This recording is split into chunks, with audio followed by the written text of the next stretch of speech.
ดินถูกไอฝนจากบ้านนามาดนสิเป็นจังใดหนอป่านนี้ฝนย่อยลงมาท้องไร่ท้องนาหญ้าเขียวขจีหน่อไม้ไฟผักติ้วกูดจีหอดมือนี้ไผ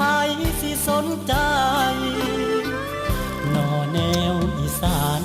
มาหางานในเมืองหลวงเสียงโชคเดินตามดวงเหมือนแมงระงำบินต่ำแสงไฟ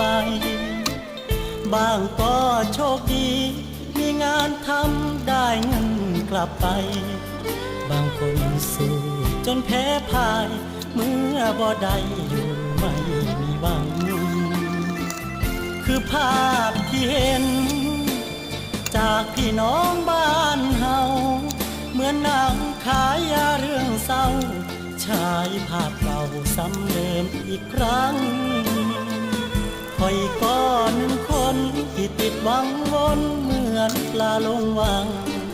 คือทอดบ้านเฮาวังทุกยามฝนหลั่งรินในเมืองหลวงฝนตกรินหอมหินอยู่ในหัวคือกลิ่นขี้ควายขี้งัวกลิ่นดอกสะแบงเบ่งบานเป็นพวงส่งสายตาเงาผ่านม่านฝนโค้งฟ้าเมืองหลวงฝากใจกลับไปถามทวงคิดฮอดไข่บ่อีพ่ออีแม่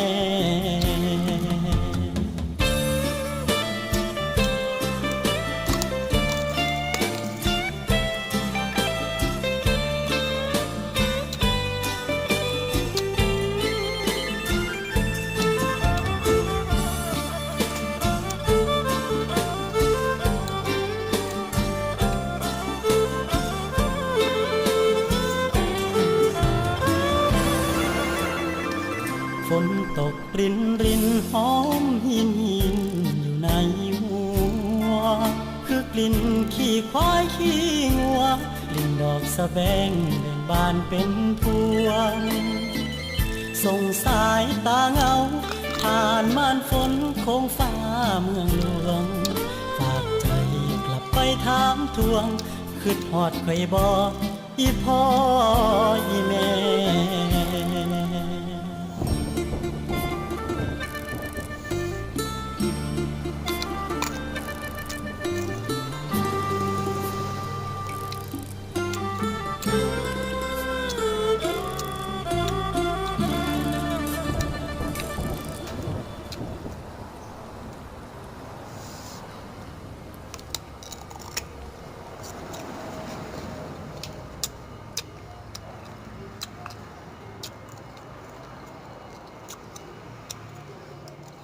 ฮ้อนลายเป็นเนาะ